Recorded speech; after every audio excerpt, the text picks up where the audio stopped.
विठ्ठल विठ्ठल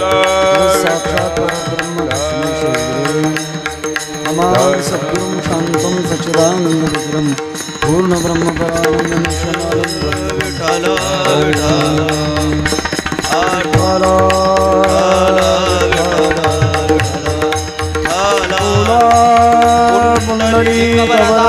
हरे विठ्ठल श्री दानदेव विठ्ठल विठ्ठल विठ्ठल विठ्ठल विठ्ठल विठ्ठल विठ्ठल ओला हरे विठ्ठल श्री दानदेव तुकाराम पंढरीनाथ भगवान की जय माऊली नारेश्वर महाराज की जय जगद्गुरु तुकाराम महाराज की जय सद्गुरु जोग महाराज की जय सर्वजन की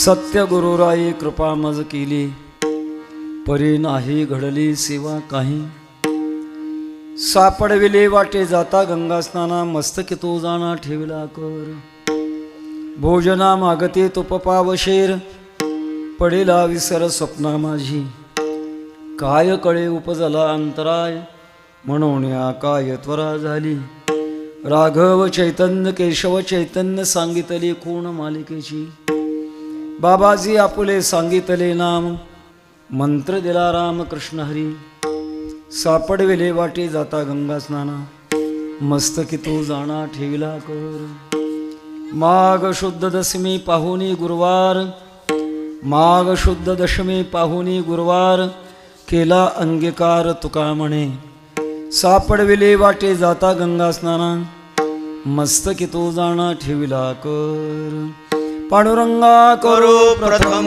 नमन पांडुरंगा करो प्रथम नमन पांडुरंगा करो प्रथम नमन पांडुरंगा करो प्रथम नमन दुसरे शरण संतांजिया दुसरे चरण संतांजिया दुसरे चरण संतांजिया त्यांच्या कृपादाने गतीचा विस्तार त्यांच्या कृपादाने गतीचा विस्तार त्यांच्या कृपादाने गतीचा विस्तार त्यांच्या कृपादाने गतीचा विस्तार सद्गुरुदास तुका बाबाजी सद्गुरुदास तुका बाबाजी सद्गुरुदास तुका जयांचे केलिया स्मरण होय सकळ विद्यांचे अधिकरण तेच वंदू श्रीचरण श्री गुरूंचे ते नमस्कारून आता काय माझी वाणी मानेल संतांसी रंजवू चित्तासी अपुलिया माझी वाणी तुझे वर्णी गुणनाम ऐसे देई प्रेम काही कळा मस्तक हे पायावरी या वार करी संतांच्या विठ्ठल विठ्ठल विठ्ठल विठ्ठल विठ्ठल विठ्ठल विठ्ठल विठ्ठल विठ्ठल विठ्ठल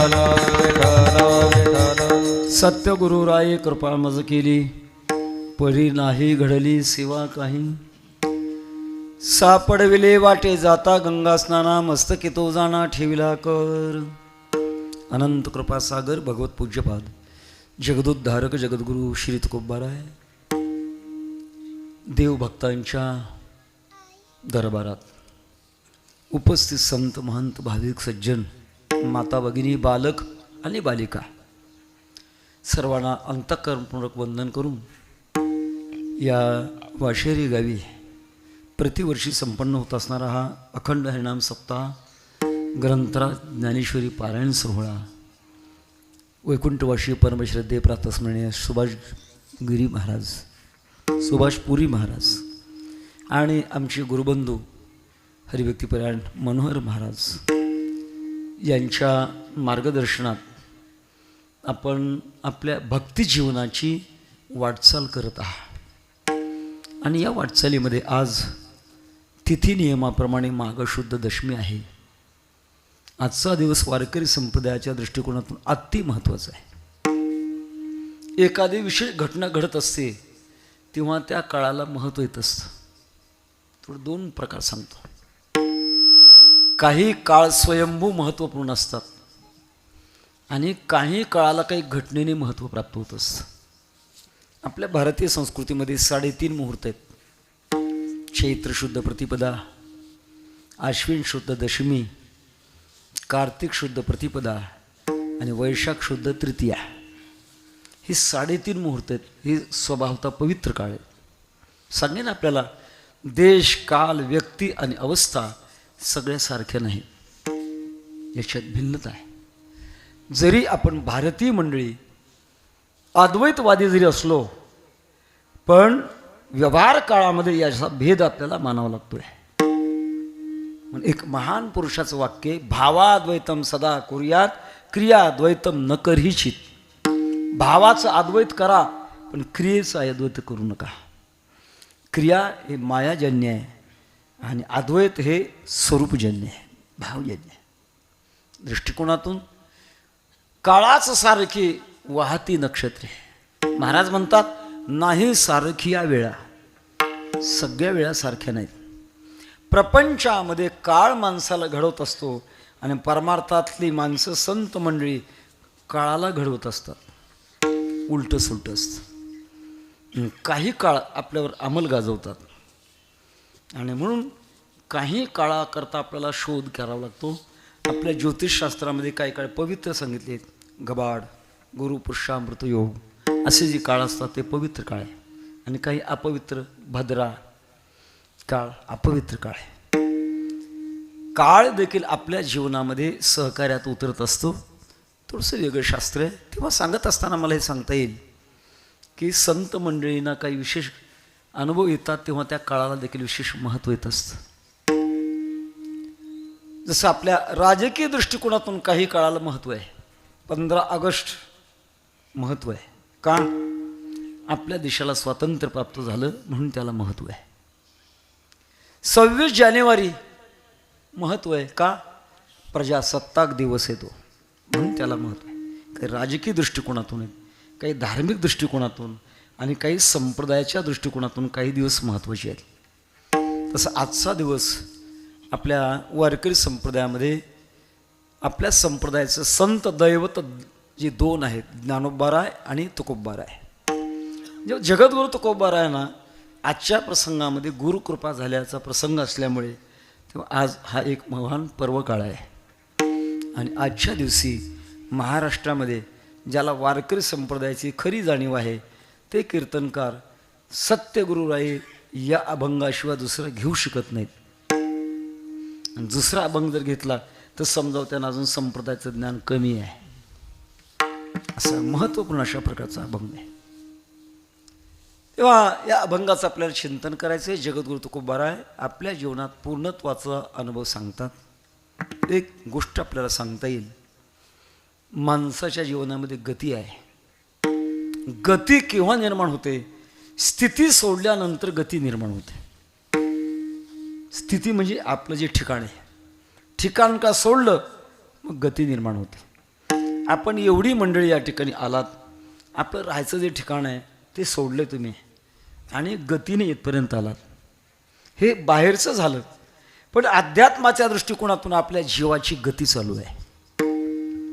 अनादी कालापासून आपण भगवत स्वरूपापासून बाजूला आलो आणि आपली गती चालू आहे. पण या गतीचा जर विचार केला तर या गतीचे प्रकार 3 आहेत.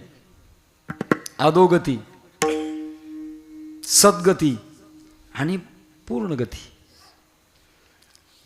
माणसाच्या कर्तव्यातून मनुष्य अधोगतीला जातो. आहारे मोडा भाग्यहीना गेलासी पतना मोह भ्रमे. स्वैराचारातून माणूस अधोगतीला जातो. खंते तेन करा होणे गाढव उतरा, होणे गाढव उतरा,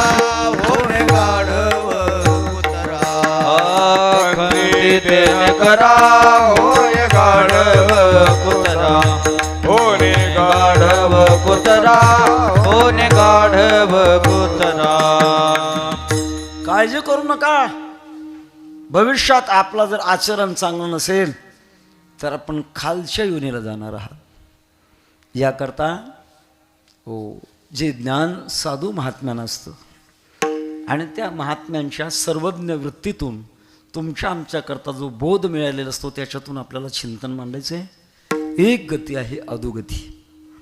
किती अधोगती आहे विश्वमाऊली ज्ञानोबरांनी 15 अध्यायामध्ये खूप सुंदर मांडले. ऐसे होती तरुतृण लोहलोष्ट पाषाण खांदिया या जान फळे हीच. किती खाली जावं लागतंय. माणूस जर घसरला विवेक भ्रष्टानाम भवते विनिपातो शतमुका. पर्वताच्या माथ्यावरचा दगड का घसरला की दरीपर्यंत त्याला कोसळत यावं लागतं. तसं विवेक भ्रष्ट मनुष्य झाला की त्याला नरकापर्यंत जावं लागतं. ज्ञानोबरांनी अत्यंत सर्वज्ञपणाने एक चिंतन मांडले आपल्याला. आयसे होती तरु तृण. झाडाच्या जन्माला जावं लागतं. आपल्याला इतिहास माहीत आहे. अभंग मोठा आहे, 7 चरणाचा अभंग आहे. सगळं चिंतन आपण व्यवस्थित मांडूनच असं सांगता येणार कारण वेळ अपुरा आहे. थोडा यायला मला उशीर झाला आहे. झाडाच्या जन्माला जावं लागलं. कोणाला. नलकुबेर आणि नारद महर्षी येत असताना जलक्रीडा करू लागले. संतापाशी बहु असावे मर्यादा फलकटाचा धंदा उरफोडी. नारदाने शाप दिला. अरे जा तुम्ही इतके जडबुद्धीचे आहात ना. झाडाच्या जन्माला झाला. कुबेराचे पुत्र मदोन्मत्त झाले. कुबेराचे पुत्र मदोन्मत्त झाले. कुबेराचे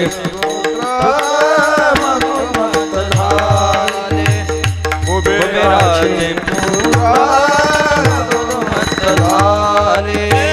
म्हणून शापियेले नारदाते. म्हणून शापियेले नारदाते. शापिये नारदाने म्हणून शापियेले नारदाने. माझा दृष्टांत खरा आहे हे श्याम महाराजांनी प्रमाण देऊन सांगितले. कुबेराचे पुत्र मदोन्मत्त झाले. नारदाने शाप दिला. शरण आले. महाराज चुकलं आमच्याकडनं, उशाप द्या. जेव्हा भगवान परमात्मा कृष्ण अवतार धारण करतील आणि यशोदा माता भगवान कृष्ण परमात्म्याला कमरेला उखळाला बांधेल आणि भगवान जेव्हा ते ओढत ओढत येतील तुम्ही नंद बाबाच्या दारातले दोन्ही वृक्ष व्हाल आणि तुम्हा दोघातून जेव्हा भगवान कृष्ण परमात्मा उखळ ओढत ओढत जातील तेव्हा उखळ तुम्हा दोघाला अडकेल. ते झटका देतील काढकन तुम्ही मोडाल. मग तुमचा उद्धार. कपट्या मामळ भटा दिले पिढे दान. कपट्या मामळ भटा दिले पिढे दान. शोषी पुतना विषपादिताची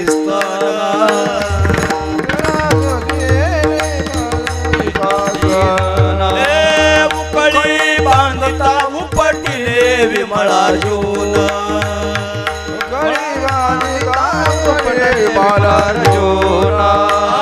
भक्षुनी मृतिका वदनी दाविली भुवने. आयशा गवळणी त्या बोलती परस्परी. आयशा गवळणी त्या बोलती परस्परी.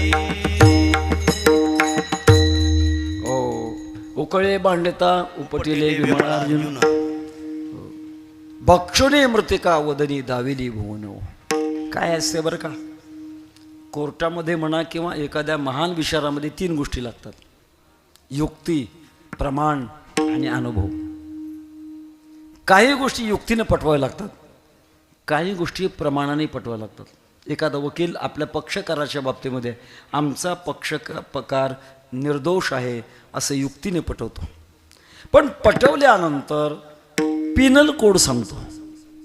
असा पिनल कोडच्या आधारे माझा पक्षकार निर्दोष आहे. जर वकील म्हणू लागला तर मला असं वाटतंय तर तो न्यायाधीश म्हणते ते घरी सांग, कायदा काय म्हणतो ते सांग, त्याला प्रमाण म्हणतं. सांगण्याचा माझा मुद्दा, जडत्वाच्या भूमिकेला जावं लागतं.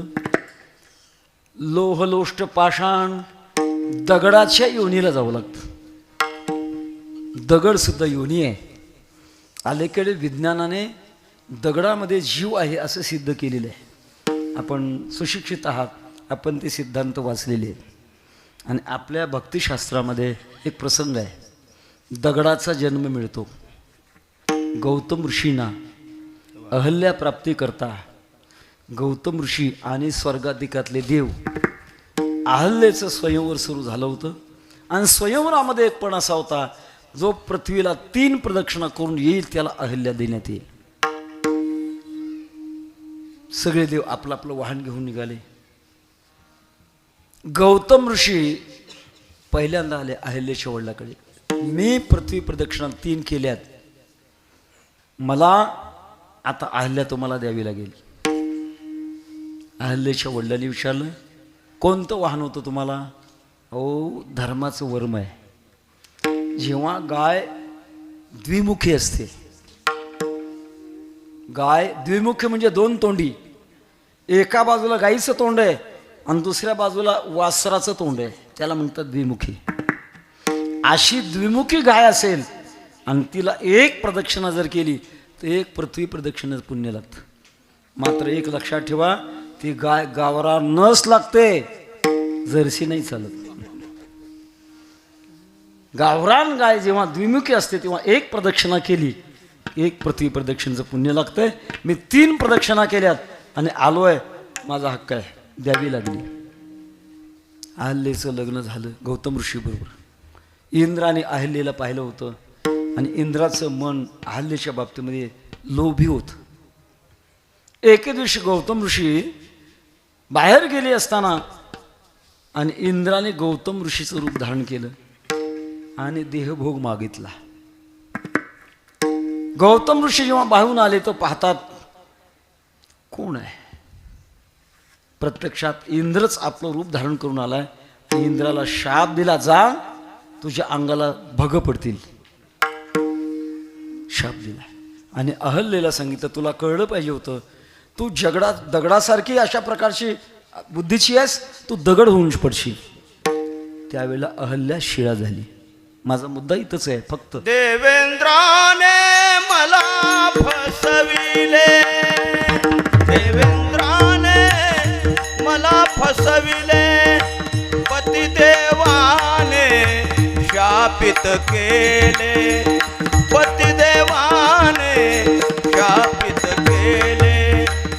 चरण रेणू सहज आले, चरण रेणू सहज आले, पावन मज केले. रघुपती आपुल्या पदस्पर्शाने, रघुपती आपुल्या पदस्पर्शाने, पावन मज केले, पावन मज केले. गोडे सगळे प्रमाण. पावन मज केले, देवेंद्राने मज फसविले, पतिदेवाने शापित केले, पतिदेवाने शापित केले. सुंदर देह शिळा झाले. त्यामुळे मला शिलात्व प्राप्त झालं. माझा बुंदा इथंच आहे की शिळा हा जन्म एक प्रकारचा. अधोगती करता आपण सांगत होतो, अधोगती सद्गती. या मनुष्य जीवनापासून जे उंच उंच लोक आहेत त्यापर्यंत झालं. स्वर्गामध्ये इंद्र होणं, देवादिकांची गती प्राप्त होणं सद्गती आहे. पण एक लक्षात ठेवण्यासारखं आहे, ही सद्गती पूर्णत्वाची नाही. तुका म्हणे जाती पुण्यक्षयी अधोगती, खाली यावं लागतं. तेव्हा सद्गती, अधोगती वाईट आहे, सद्गती सुद्धा पूर्ण नाही. कारण अधोगतीमध्ये किती खाली जाईल काही सांगता येत नाही. आणि सद्गती जरी वाटली तरी ती सत्स्वरूप नाही. आपल्याला माहीत असेल, आपण ऐकलं असेल, रामायणामध्ये प्रसंग आहे. भगवान प्रभुरामचंद्र जेवण करत होते, भगवती सीता माता वाढत होत्या आणि भगवान प्रभुरामचंद्र हसले. सीता मातेचं लक्ष गेल्यानंतर लक्षात आलं की मोठी माणसं विनाकारण हसत नसतात. संतही समाजाला पाहून हसतात, पण केव्हा असतात? मज ते हसतील संत जी देखिले ते मूर्तिमंत म्हणून उद्वेगेले चित्त आहाच भक्ताय सत. वर वर भक्ती करू लागले की संत आपल्याला हसतात. तेव्हा भगवान परमात्मा हसले. का हसले? मनुष्य हसतो केव्हा? विसंगती झाल्यानंतर मनुष्य हसतो. पण आम्ही सांगत असतो विसंगती हा हास्याचा आत्मा आहे. हे विनोदी कीर्तनकार आहेत ना, कॉमेडी, हे कॉमेडी कीर्तनकार काय सांगतात? फक्त विसंगती करतात. गंमत सांगू, एका लहान मुलाने आपल्या बापाच्या कपाटातला फोटोचा अल्बम काढला आणि पहिल्या पानापासून शेवटच्या पानापर्यंत पाहिला. तो अल्बम होता आईच्या आणि बापाच्या लग्नाचा. रडत रडत गेला बापाकडे, बाबा बाबा तुमच्या आणि आईच्या लग्नात माझा फोटो कसा निघाला नाही? याला म्हणतात विसंगती. बापाने सांगितलं तू गावाला गेला होता म्हणून फोटो निघाला नाही. हे विसंगती. तेव्हा भगवान हसले. का हसले सांगा? अरे ते समोर मुंगळ्याची रांग आहे ना, एक मुंगळा दुसऱ्या मुंगळ्याच्या पाठीवर बसून चालला, वरच्या मुंगळ्याला बघून हसलेलो आहे. काय असण्यासारखं आहे? कीटक आहे, काय कळतंय त्याला? तुला कळणार नाही. वरचा मुंगळा मागच्या जन्मामध्ये स्वर्गातला इंद्र होता. पुण्य संपलं आणि मुंगळ्याच्या जन्माला आला. एक वाक्य सांगतो, पद गेलं तरी सवय जात नाही. कळलं का? पद गेलं ते सवय जात नाही. त्याचं इंद्रपद गेलंय पण ऐरावतार बसण्याची सवय गेली नाही आणि त्यामुळे या जन्मामध्ये सुद्धा ऐरावतार बसण्याची भूक भागवायला लागला दुसऱ्या मुंगळ्याच्या पाठीवर बसून. म्हणून हसू लागलो. मी कशा करता बोललो? सद्गती करता बोललो. इंद्र सुद्धा एका काळामध्ये मुंगळा होतो. म्हणून वारकरी संप्रदाय अधोगतीच्या मागे लागत नाही, सद्गतीच्या मागे लागत नाही, मागे लागतो तो परमगतीच्या. विठ्ठल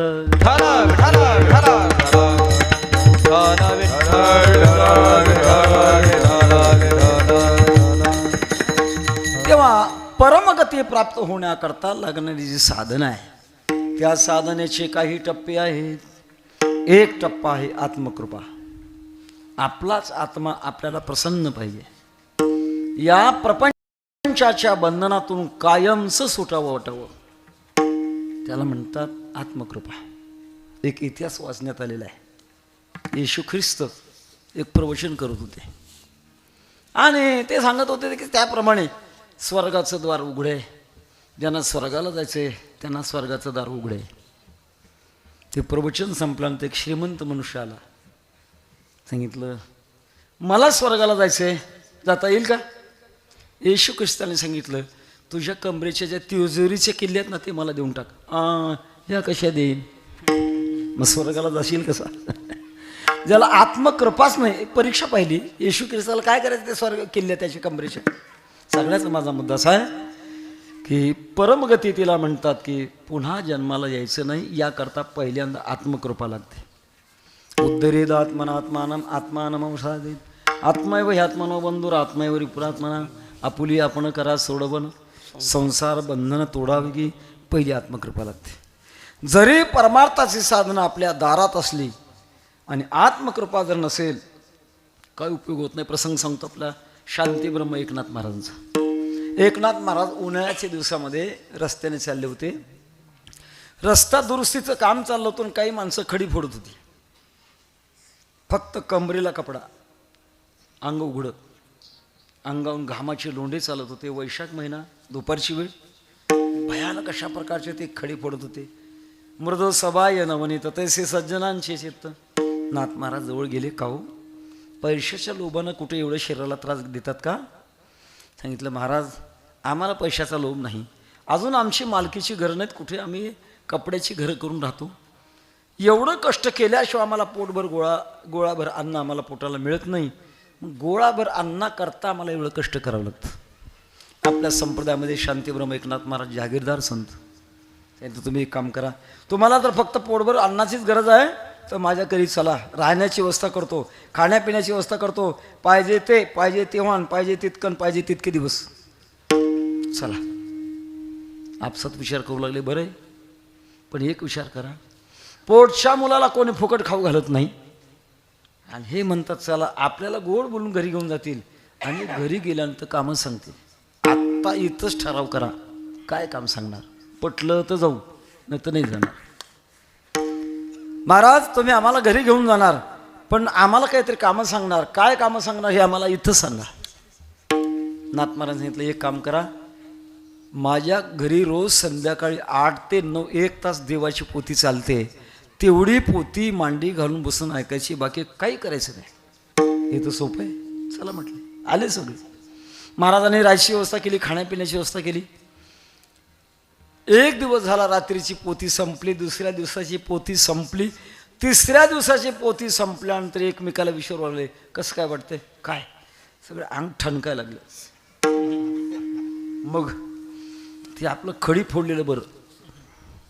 आपण एक काम करू, सकाळ सकाळ उठून निघून जाऊ, पण नाथ महाराजांची परवानगी आत्ताच घेऊन ठेवू, म्हणजे लवकर निघून जाऊ. आले नाथ महाराजांच्याकडे, महाराज आम्ही सकाळ सकाळ निघून जाणार, आमच्या ठिकाणाला जाणार. नाथ महाराजांनी सांगितलं, काही सेवा कमी पडली का माझ्याकडनं? नाही महाराज, खूप चांगली सेवा केली. मग का चाललात? अहो महाराज, दिवसभर खडी फोडलेली बरी, पण 1 तास पोथी ऐकलेली बरी नाही. आत्मकृपा नाही, पहिल्यांदा आत्मकृपा लागते, आणि आत्मकृपा झाल्यानंतर ज्या मार्गाने जायचंय, शास्त्राने जे सांगितलंय, तस्मात् शास्त्रम प्रमाणन्ते कार्याकारी व्यवस्थितो ज्ञात्वा शास्त्रविधानोक्तम कर्म कर्तुम्यार्हसि. शास्त्र म्हणेल ते सांडावे, राज्यही तृण मानावे, घेववी ते न म्हणावे विषयी. शास्त्रनिष्ठा कशी असावी? ज्ञानोबरांच्या आईवडिलासारखी असावी. शास्त्रानं देहांत प्रायश्चित्त दिलंय ना, कुठलाच विचार केला नाही महाराज, देहांत प्रायश्चित्त घेतलं. शास्त्रनिष्ठा म्हणजे शास्त्राचं ज्ञान हो, पण शास्त्रनिष्ठ कृपा झाली आहे, पण त्याच्या पुढे गुरुची कृपा लागते. जर गुरुची कृपा नसेल तर शास्त्र कृपा काही करत नाही. या कारणे श्री गुरु नाथू जवळ मस्तकी न ठेवी हात, निवृत्ती दास असे विनवी तू, निवांत देवी होय. या कारणे श्री गुरु नाथू जवळ मस्तकी न ठेवी हात, निवृत्ती दास असे विनवी तू, निवांत देवी होय. या कारणे ज्ञानोबरांचा अभंग. या कारणे निवृत्ती नाथ जव मस्तकी न ठेवी हात, तव निवृत्ती दासासे विनवित निवांत केवी होय. ज्याला पूर्ण गती म्हणतात ती प्राप्त होणार नाही. या दृष्टिकोनातून, या भूमिकेप्रमाणे जगद्गुरु तुकोबाराय आपली परमार्थाची गती वाढवत होते. आणि गती वाढवत असताना आपल्या साधनेमध्ये माघ शुद्ध दशमी गुरुवारचा दिवस रात्री झोपलेले असताना त्यांच्या पूर्णत्वाची वेळ आली. परमार्थामध्ये गडबड चालत नाही. तुका म्हणे येथे नचले तातडी, प्राप्त काळ घडी आल्यावे. गडबड करून चालत नाही. जोपर्यंत प्राप्त काळ घडी येत नाही तोपर्यंत आपण परमार्थात निष्ठेने राहण्याची गरज आहे. साधना सोडायची नाही. जोपर्यंत आपली प्राप्त काळ घडी येत नाही तोपर्यंत साधना करत राहायचं. कोणाची प्राप्त काळ घडी कधी येईल हे फक्त भगवंताला किंवा गुरुंना माहिती आहे, आपल्याला माहित नाही. सांगेन आपल्याला, मथुरेमध्ये अक्रूर भगवंताच्या दर्शनाकरता साधना करत होते. सगळी साधना करत होते. एके दिवशी यमुनेवर स्नानाकरता गेले. आत तीव्रता होती, मला भगवंताचं दर्शन हवंय. यमुनेमध्ये पाण्यामध्ये बुडी दिली आणि प्राप्त काळ घडी आल्यावर पाण्यामध्ये भगवंताचं दर्शन झालं. कोणाची प्राप्त काळ घडी कधी येईल सांगता येत नाही. फक्त आपण वाट पाहण्याची गरज आहे. परमार्थामध्ये जे 4 टप्पे आहेत, पुरुषार्थ, प्रयत्न, प्रतीक्षा आणि प्राप्ती, 4 टप्पे आहेत. पुरुषार्थ अनंत जन्माचे सवय तिला जुगारून शास्त्रीय ज्ञानात आणि संतांच्या चाकोरीमध्ये येणं, याचं नाव आहे पुरुषार्थ. आपल्या भारतीय इतिहासामध्ये वाल्या कोळीचं उदाहरण प्रसिद्ध आहे. काय धंदे होते? वाटमारीचे धंदे होते. वैकुंठवाशी गुरुनाम गुरु बंकर स्वामी महाराज म्हणायचे, वाल्या कोळ्याने पापाचं दिवाळ काढलं होतं. पापाचं दिवाळ काढलं होतं, इतका पापी होता तो. पण नारदांची भेट काय व्हावी, नारदाने साधना सांगावी. वास्तविक त्याचं अगोदरचं नाव होतं रत्नाकर. कोणाचं? वाल्या कोळचं. अगोदरचं नाव होतं रत्नाकर. आणि नारदाने मारा मारा का होईना पण म्हणत राहा असा म्हणून मंत्र दिला. आणि वाल्या कोळी मारा मारा म्हणता म्हणता उलट रामा रामा रामा इतकं निष्ठेनं मावळलं. मारा मारा यही मंत्र, मारा मारा यही मंत्र, उनके अंतर भेदा,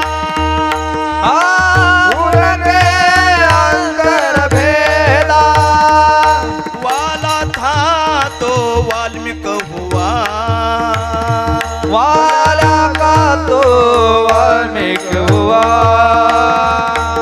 जब भेटी भई नारदा, नारदा नाम राम से ज्यादा भाई, नाम राम से ज्यादा भाई, राम राम से ज्यादा भाई, राम राम से ज्यादा भाई. मारा मारा उलटा मंत्र म्हणता म्हणता त्या रत्नाकराच्या अंगावर वारुळ वाढलं. वारुळ संस्कृत भाषेमध्ये वारुळाला वल्मी म्हणतात. आणि नारद तेव्हा त्याचं काय चाललं म्हणून पाहायला लागले तर अंगावर वारुळ वाढले. मग नंतर नाव पडलं वाल्मिक. मी का सांगतो, हा पुरुषार्थ आहे. 60 वर्षापर्यंत तंबाखू खाल्ली आणि कुठल्या तरी चिंतनाचा मनावर परिणाम झाला आणि दिलं सोडून, कायमची सोडून दिली. आणि एखाद्याने जन्माला आल्यापासून तंबाखू हातात धरलीच नाही. दोघांपैकी कोणाचं विशेष मानाल? 60 वर्ष खाऊन सुद्धा एकदम सोडून दिली. याचा अर्थ खावी असं नाही. वाईट सवयीमध्ये आपण आहोत, पण एक महान आपल्या मनावर परिणाम झाला आणि सगळं सोडून दिलंय. पुरुषार्थ पायरी येते. आणि पुरुषार्थानंतर मग प्रयत्न करत राहणे, भगवंताच्या संतांच्या कृपेचा प्रयत्न करत राहणे. कै हे बिरडे फिटेल, कै तो स्वामी भेटेल, युगाहुनी वडील निमिषमानी, केव्हा मी काय मी उद्धार पावेन, काय कृपा करील नारायण. ऐसे तुम्ही सांगा संतजन, करा समाधान चित्त. पुसावे से हेची वाटे, हेची वाटे, पुसावे से हेची वाटे, पुसावे से हेची वाटे, पुसावे से हेची वाटे.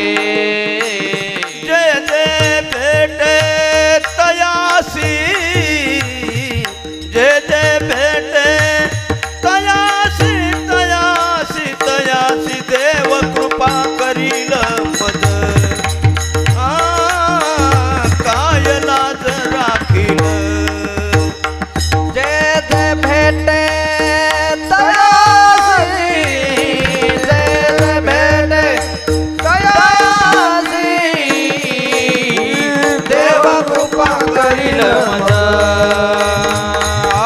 काय लाज राखील. वृत्ती तीव्र झाली आहे आणि प्रतीक्षा म्हणजे वाढ बघण्याची वेळ आहे. 3रा टप्पा ह्या अत्यंत अवघड आहे. प्रतीक्षा वृत्तीमध्ये राहण्याकरता फार मोठं धैर्य लागतं. हासिने माता न फिरे माघारी, बैसले शेजारी गोविंदाच्या. हो, देहवा पातयामी, कार्यवा साधयामी. देह जरी पडला तरी चालेल, पण मी माझ्या साध्यापर्यंत जाईनच अशा धैर्याने वाट पाहत राहणं. पाहे प्रसादाची वाट द्यावे धोनिया ताट, वाट पाहे बाहे निडळी ठेवून हात, पंढरीच्या वाटे दृष्टी लागले चित्त, अशी वृत्ती निर्माण झालेली आहे. मला गुरु कृपा केव्हा करतील. आणि अशा प्रतीक्षा वृत्तीमध्ये जगद्गुरु तुकोबारायांचा प्राप्त काळ आला आणि आलेला प्राप्त काळाचा अनुभव महाराज अभंगाच्या पहिल्या चरणात सांगतात. सत्य गुरु राय कृपा माझ केले, सत्य गुरु राय कृपा माझ केले, सत्य गुरु राय कृपा माझ केले, सत्य गुरु राय कृपा मज केली, सत्य गुरु राय कृपा मज केली, सत्य गुरु राय कृपा मज केली, सत्य गुरु राय कृपा मज केली, सत्य गुरु राय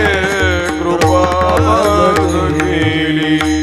परिणाई घडली सेवा काहे, परिणाई घडली सेवा काही, सापडविले बाटे दाता गंगा स्नान, सापडविले बाटे दाता गंगा स्नान, सापडविले बाटे दाता गंगा स्नान, सापडविले बाटे दाता गंगा स्नान.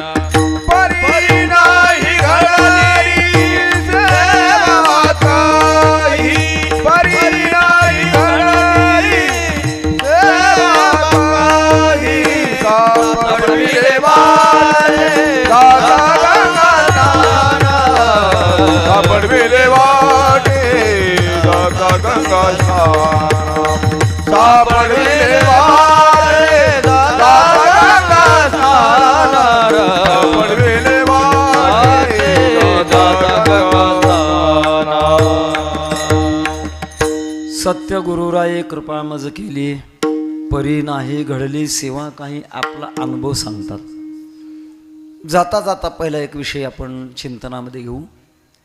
परमार्थातला अनुभव सांगावा का, आणि सांगला तर तो सांगितला तर तो खरा मानावा का. आम्ही झालो ऐसे जो म्हणे काहीच नव्हे, एक बाजू आहे. दुसरी बाजू आहे सांगू नये. का सांगू नये त्याचं एक कारण आहे. आपल्या साधना काळामध्ये आपल्याला जे काही पारमार्थिक अनुभव येत असतील ते कोणालाही सांगू नये. न सांगावे वर्म जनी असो द्यावा भ्रम. श्याम महाराजांनी मी मगाशी एक यात विषयात एक चिंतन मांडलं होतं. 1968 साल पंढरपूरला रामसुखदाजींचा सत्संग झाला. रामसुखदाजी म्हणजे आपल्या भारत देशातलं संत क्षेत्रातलं मोठं व्यक्तिमत्व, हिमालयासारखं व्यक्तिमत्व.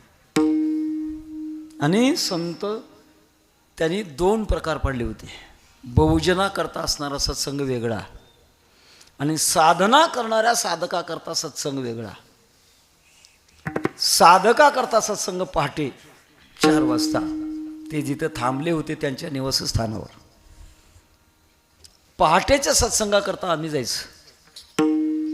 एके दिवसाचा प्रकार झाला. त्यांच्या त्या राहण्याच्या बंगल्याच्या पुढे आम्ही जायला, आणि त्या काळात ज्या गाडीची किंमत 50 लाख असेल अशा गाडीमध्ये बसून एक मनुष्य आला. धोतर नेसलेला, साधा सदरा, डोक्याला मोठी शेंडी, बसला येऊन. आम्ही आमच्या शंका विचारत होतो, आमचं समाधान होत होतं. आमचं झाल्यानंतर त्याने एक शंका विचारली, स्वामीजी माझी एक अडचण आहे. आणि काय अडचण आहे? माझ्या घरी भगवान कृष्ण परमात्मा एकदा येऊन जेवून गेले, पुन्हा किती आग्रह करतो येत नाहीत, काय चुकलं माझं? आम्ही तर तोंडातच बोट घातलं तेव्हा आमचा भ्रम गेला की श्रीमंत माणसं परमार्थ करत नाहीत असं वाटत होतं, पण तेही परमार्थ करतात असं वाटलं. परमार्थ परिस्थितीवर अवलंबून नाही. जातीवर अवलंबून नाही, धर्मावर अवलंबून नाही, कुठल्याच क्षेत्रात अवलंबून नाही, परमार्थ हा वृत्तीवर अवलंबून आहे. स्वामीने उत्तर दिलं, बाबा एक तुला दोष झालेला आहे, तू आलेला अनुभव लोकांना सांगितलाच त्याचा दुष्परिणाम आहे.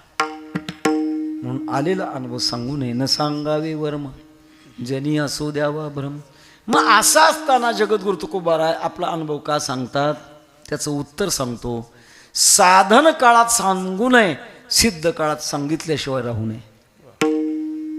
जोपर्यंत आपण पूर्णत्वाला प्राप्त झालेलो नाही तोपर्यंत सांगू नये.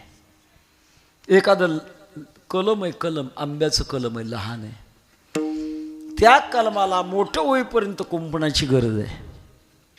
कारण एखादं जनावर खाऊन टाकील, कोणाचा पाय पडेल ते मोडेल. तसं आपले साधना करत असताना आपल्या साधनेला मौनाचं कुंपण घालावं, सांगू नये. आणि तेच कलम का मोठा वृक्ष झाला, मोठा हत्ती जरी बांधला तरी त्याचं नुकसानच होत नाही. तसं ज्या महापुरुषाची सिद्ध अवस्था बनली आहे आणि त्यांनी जगाकरता लोकसंग्रहाकरता जे ब्रीद निर्माण केले आहे, अलौकिक नोहावे लोकाप्रती, मार्गाधारावे वर्तावे, विश्व हे मोहरे लावावे, अलौकिक नोहावे लोकाप्रती, ही जी ब्रीद त्यांनी स्वीकारलंय. आणि त्याच्याकरता एक महत्वाचं कर्तव्य, तयाही कर्तव्य असे उरले लोकाकाय. जाळू नये नाव पावलेने पार, मागील आधार बहुतांचा.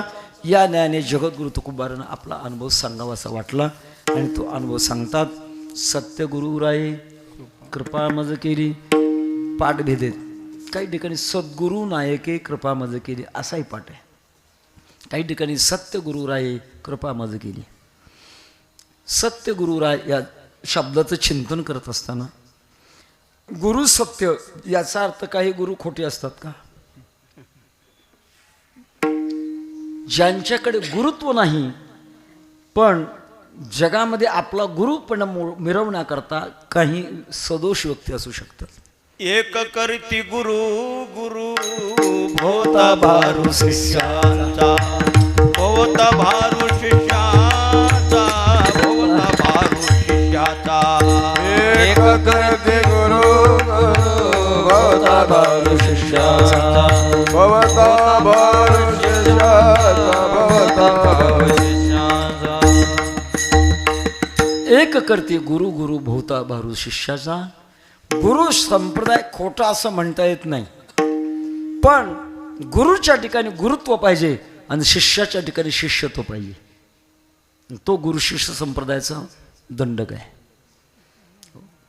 शिष्याच्या ठिकाणी योग्यता पाहिजे. श्रीमद भगवद्गीता सांगते, तद्विद्धि प्रणिपातेन परिप्रश्नेन सेवया उपदेक्षन्ति ते ज्ञानम ज्ञानिनस्तत्वदर्शिनः. ज्यांच्या ठिकाणी श्रोत्रिय आणि ब्रह्मनिष्ठपणा आहे. ब्रह्मनिष्ठपणा म्हणजे प्रत्यक्षात परमात्म्याचा अनुभव आहे, आणि श्रोत्रिय म्हणजे ज्यांच्याकडे शब्दशक्ती आहे, शास्त्राचं अध्ययन आहे, शिष्याच्या शंका निवारण करण्याची ज्यांच्याकडे ताकद आहे, असे दोन्ही गुण ज्यांच्यात आहेत त्यांना म्हणतात सद्गुरू. तेव्हा गुरुच्या बाबतीमध्ये प्रत्येक माणसाच्या जीवनामध्ये गुरुची आवश्यकता आहे. नाथ महाराज सांगतात, प्रवृत्ती निवृत्ती कृतकार्या अवश्य पाहिजे आचार्या, अपमती भजताराया अनेका पाया माझी पडे. प्रपंचात संसार करण्याकरता गुरु लागतो आणि परमार्थ करण्याकरता गुरु लागतो. तेव्हा जगद्गुरु तुकोबाराय म्हणतात, मला सद्गुरूने अताने कृपा केली, सत्स्वरूपाला प्राप्त झालेली त्यांनी मला कृपा केली.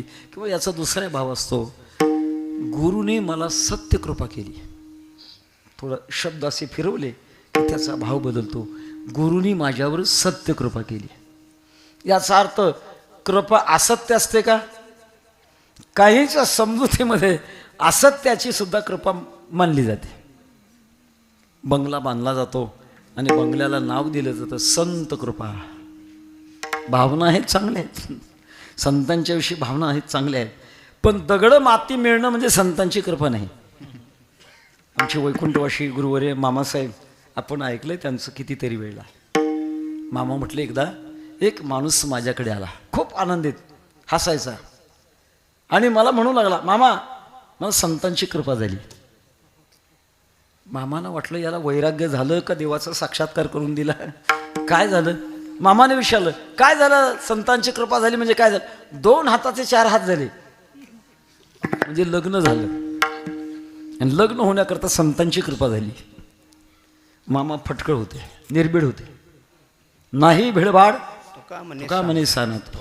मामाने सांगितलं बाबा तुझी 2 हाताचे 4 हात झाले, याला संतांची कृपा समजू नको. तुझं वय अंदाजे मला असं वाटतं 40 वय आहे, तुझी जिनं माळ घातली तिची कृपा समज, संतांची कृपा समजू नको. माझ्या मुखावाटान यो हे वचन, माझ्या मुखावाटान यो हे वचन, माझ्या मुखावाटान यो हे वचन, माझ्या मुखावाटान यो हे वचन. व्हावे हे संतान द्रव्य कोणा, व्हावे हे संतान द्रव्य कोणा, व्हावे संतान द्रव्य कोणा, व्हावे संतान द्रव्य कोणा. माझ्या मुखावाटा नयो हे वचन, व्हावे हे संतान द्रव्य कोणा. फुकाचा विभाग पतन दुःखासी, दोहीमुळे त्यासी त्याची साधे. संतांची कृपा नाही, मग कृपा काय. अलीकडे कृपा शब्दाचा इतका सुकाळ झालाय महाराज, कृपा शब्द नाही त्या ठिकाणी वापरू लागलेत माणसं. कृपा संसारात नसतीच, फक्त कृपा परमार्थातच असते. एखादा लग्न प्रसंग असेल आणि लग्न लागलेलं असावं, एखादा अलाउन्सर म्हणजे सूचना करणारा हातामध्ये माईक घेतो आणि सूचना करतो, लग्नाला आलेल्या वराडी मंडळींनी कृपा करून जेवायला बसावं. जेवायला बसायला कृपा करावी लागते का. बरीच माणसं ते त्याच्याकरताच आलेली असतात, त्याच्याकरता कृपेची काय गरज आहे. कृपा हा शब्द भलतीकडे वापरण्याचा नाही, कृपा हा शब्द परमार्थातलाच आहे. प्रापंचिक बंधनातून मुक्त करून परमार्थामध्ये प्रवेश जिच्यामुळे होतो त्या शक्तीचं नाव आहे कृपा. आणि त्याहीचे आपल्याला 2 प्रकार दिसतात, काही वेळेला आशीर्वाद आहे आणि काही वेळेला कृपा आहे. आशीर्वाद हित तुमची, संतांच्या आशीर्वादाने हित होतं, पण जोपर्यंत आपण साधन काळात आहात तोपर्यंत आपल्याला संतांच्या आशीर्वादाची गरज आहे. आणि आपली योग्यता पूर्ण झाल्यानंतर संतांच्या कृपेची गरज आहे. कृपया केली संत जनी माझी अलंकारी निवाणी, वृत्ती हे लाविली कीर्तनी तुका चरणी डोळतसे. कृपया केली संत जनी माझी अलंकारी निवाणी,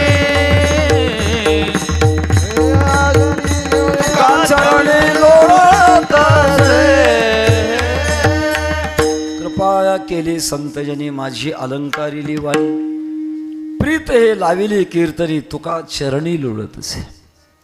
कृपा ही एक अमूर्त शक्ती आहे, त्याला शक्तिपात म्हणतात. शक्तिपात जेव्हा संत मंडळी करतात, जे शब्द आपण एरवी ऐकतो त्याच शब्दातून संत शक्तिपात करतात. पण ते शक्तिपात करत असताना शब्दाच्या पाठीमागे शक्ती असते, त्याला म्हणतात शक्तिपात. एखाद्या बँकेतला चेक लिहिण्याचं अवघड नाही महाराज, चेक लिहिणं अवघड नाही गुरुजी. आमच्यासारखा कोट्यावधी रुपयाचा चेक लिहू शकतो, पण वटण्याकरता बँकेत बॅलन्स लागतं.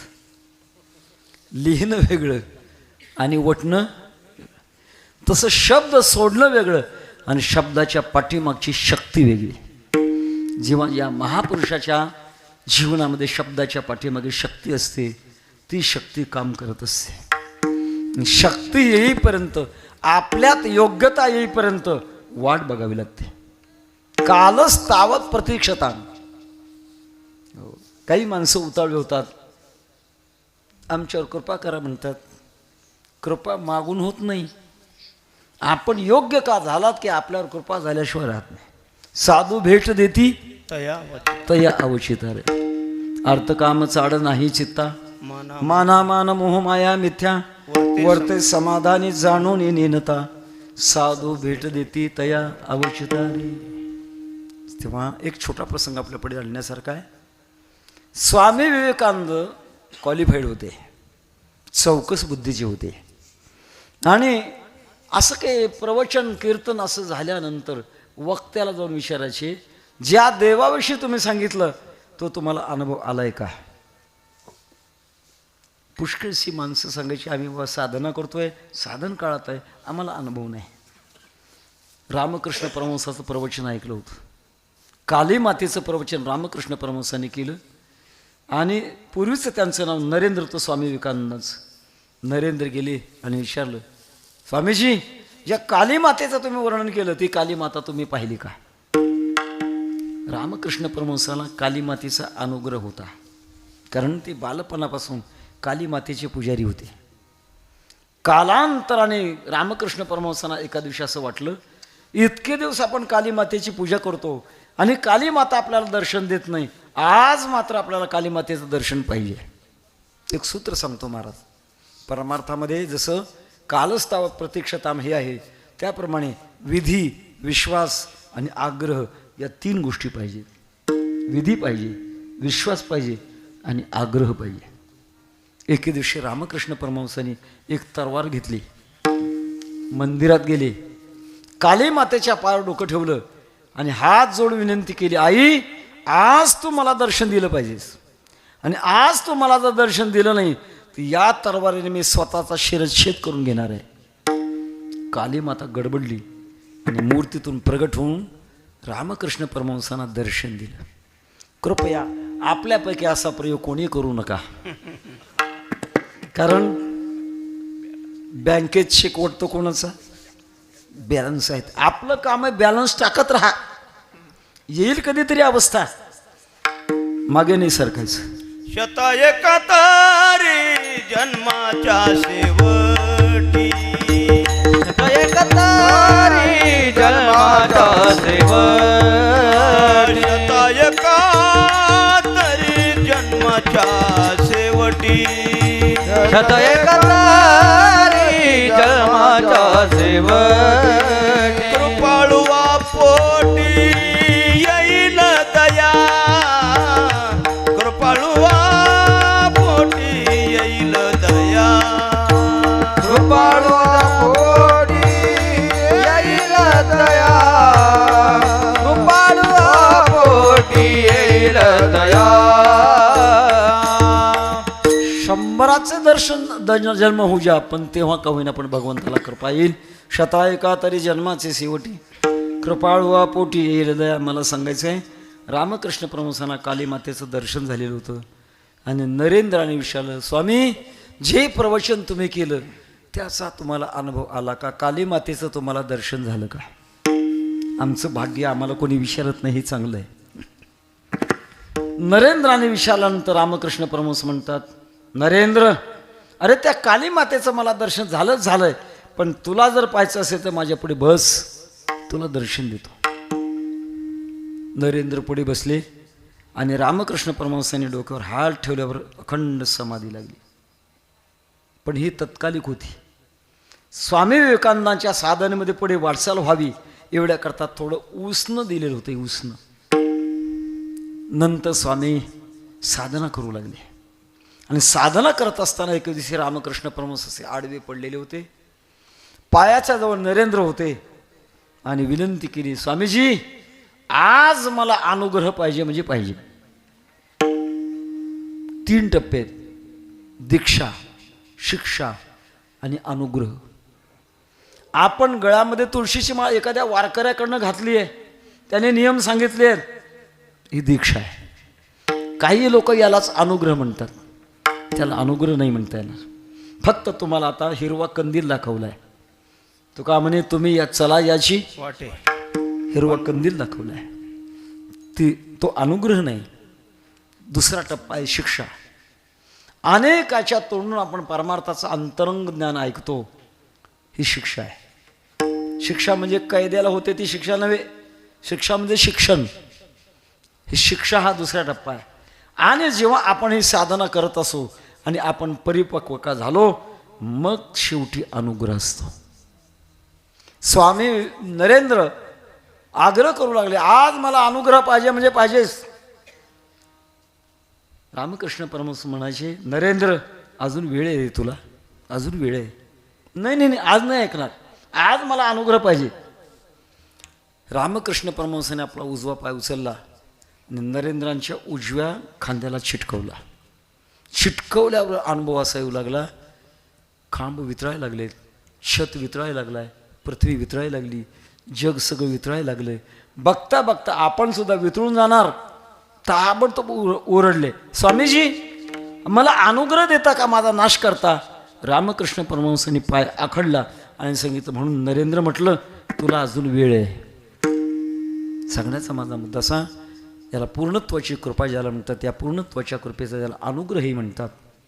तो अनुग्रह जगद्गुरु तुकोबार म्हणतात, माझ्यावर सद्गुरु नायकाने अनुग्रह दिला, सत्य गुरु राये कृपा मज केली.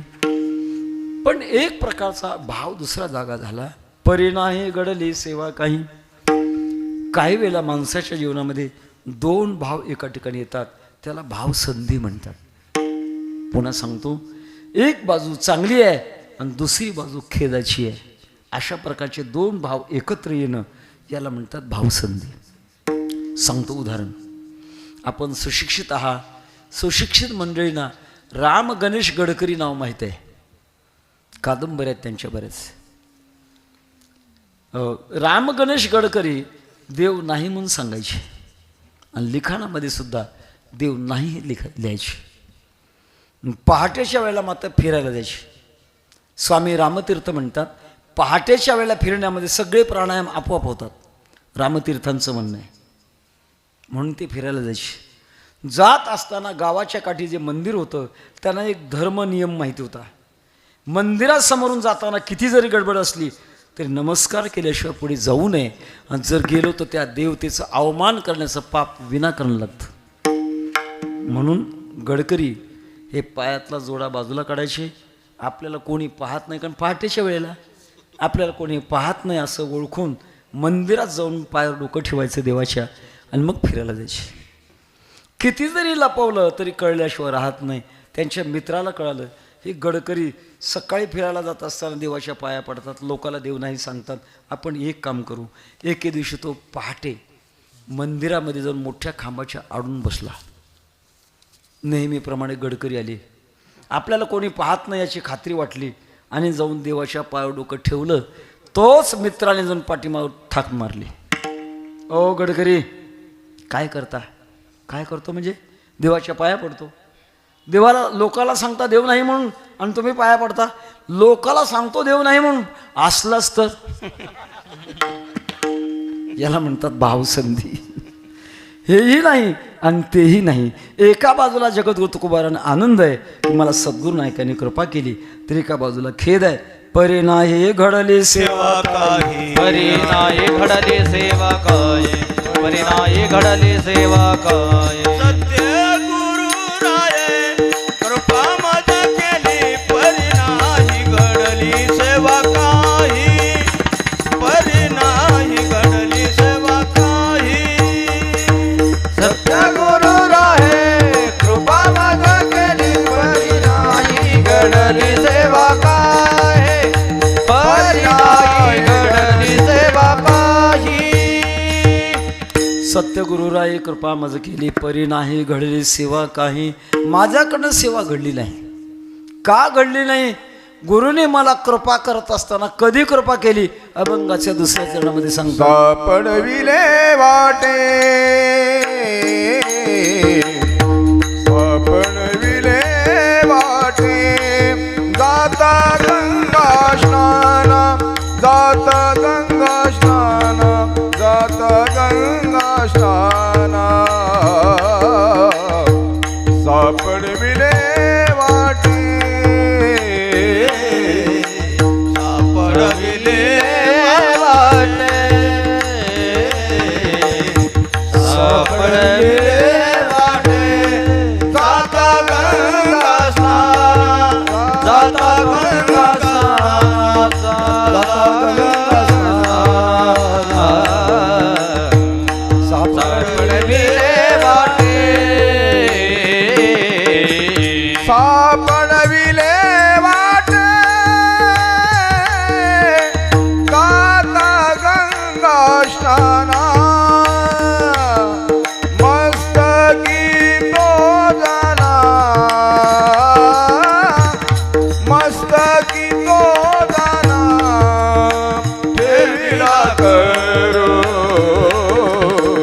सापडविले वाटे